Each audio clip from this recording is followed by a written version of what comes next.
Christmas this year, I got a set of cowboy boots from my grandfather-in-law. And so I decided naturally that I was going to use them to go as a cowboy for Halloween, which is why I'm growing this mustache. It is real. It also has created a nervous tic that I didn't know I had now, where I do this a lot. So I just want to apologize up front if I'm continually touching my face.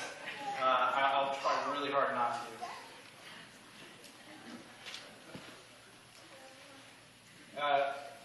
Every year I look forward to talking with you guys, and then I'm also a little sad because I know that when I'm up here, it usually means that we're getting rid of a bunch of kids that are just going to kind of go out into the world, and some of them, we'll see and interact with, and then some of them will be a really long time maybe before we see them again.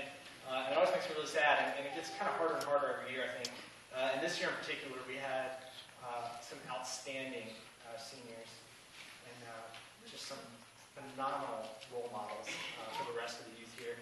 And so I'm going to miss them greatly. But for those of the seniors that were sort of really plugged into the youth ministry program here, we follow a vision that we talk about all the time.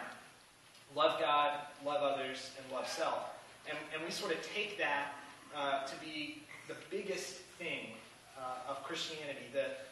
We call it the most important thing. It's the vision. Love God, love others, love self. And throughout the 5 years that I've been here, we talk a lot about loving God, and we talk a lot about love others. But the thing that we miss a lot of times is love self. And that's because it's maybe not quite as concrete. It doesn't, when you say love self, a lot of times parents automatically, when I say, well, we're going to talk about love self tonight, they're like, oh, it's like a self-esteem talk, or, pull yourself up by your bootstraps kind of talk.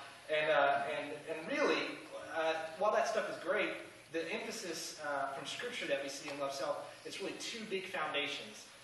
The first being to love self is the art of receiving love from God and from others.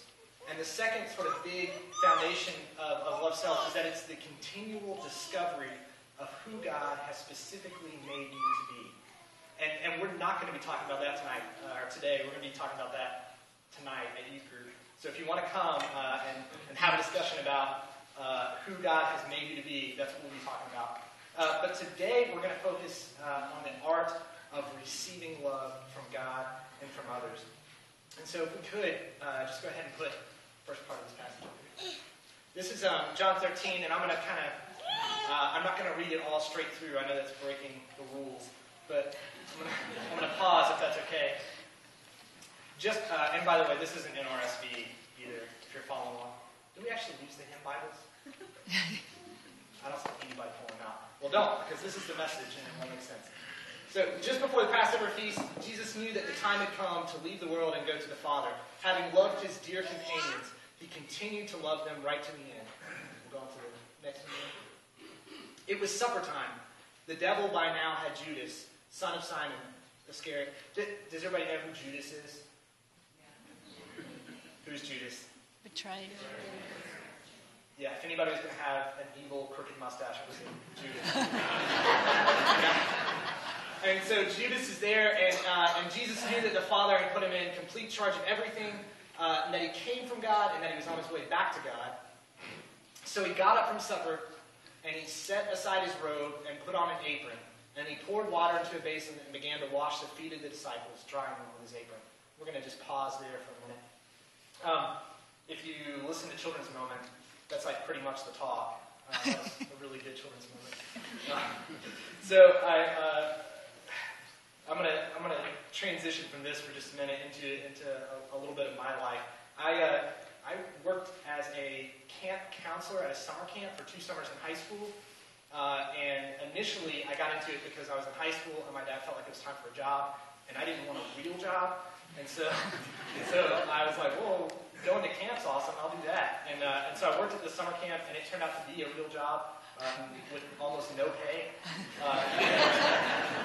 And it was really exhausting, but that was sort of where I learned that I really loved being with youth and being around them. And so I came back the next summer for more pain.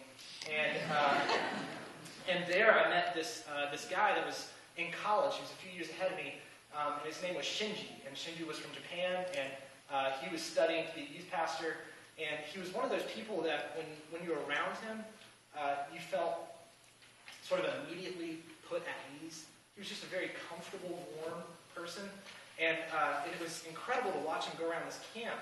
It was primarily a camp dealing with a lot of inner city kids, and we did a lot of ministry with a program called Angel Tree, and sort of a prison sort of ministry thing. And so we had some kids that were kind of rough around the edges, and Shinji would always find like the kid that was the meanest or the angriest, and you would walk by a few minutes later, and this kid would be like crying, and Shinji would be patting him on the back, and he just had this way of identifying needs in people's lives and then meeting them in such a real way. And it was unbelievable. He served people without them sometimes even knowing that they were being served. And it intrigued me, and so I followed him around and tried to figure out the secret. And while I was following him around like a lost little puppy, he imparted two pieces of advice to me that summer that kind of stuck with me for my life. The first one I'm not allowed to talk about a lot because my wife said it's inappropriate to talk about making out. So the first piece of advice that Shinji gave me was, hey, you should really break up with your girlfriend. She's crazy, and I think you guys are really bad for one another. And I didn't want to hear that. Nobody wants to hear that. But I went, sure enough, like through the whole summer, our relationship was just awful. And she worked at the camp too. And I awkwardly, the camp went through August. I dumped her in July. So we worked together for another month. And he was right, because just a few months later, I started dating Jelaine, and then we got married. So I kind of owed Shinji that, I guess. But the second piece of advice that he gave me was in the context of a really rough day that I had. I got put in charge of two things that I know nothing about at summer camp. And one was golf lessons, and the other was working a zip line, of which I am not certified and have never actually played a game of golf. And so I took, these kids, we would pile them into the car, and we took them to this, I don't know how we got in, this, really fancy golf course. This was somewhere out in Gaston, and we would just show up, and the kids had no idea what they were doing. I had no idea what they were doing. So they would just run rampant everywhere, and we would get all these angry looks from people as we just, sort of ran across, and we're hitting the wrong direction, and all kinds of stuff. And we lost several clubs throughout the summer.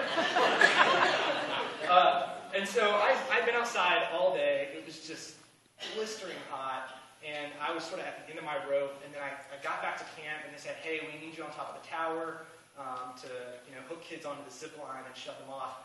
And that's kind of how it works. You try to be nice, but in the end, you just push.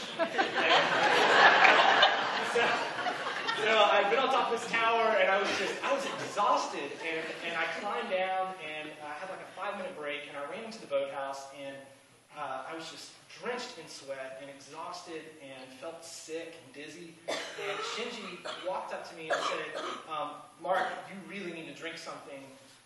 Go to the fridge. I have a drink in there that you can have.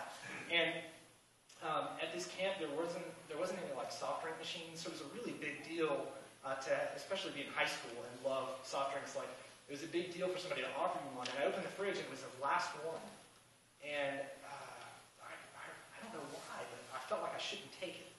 And I told him, Shinji, no, I don't need this. I'll be fine. I'm just going to, be dehydrated and climb up and just pull that photo. I'll be fine.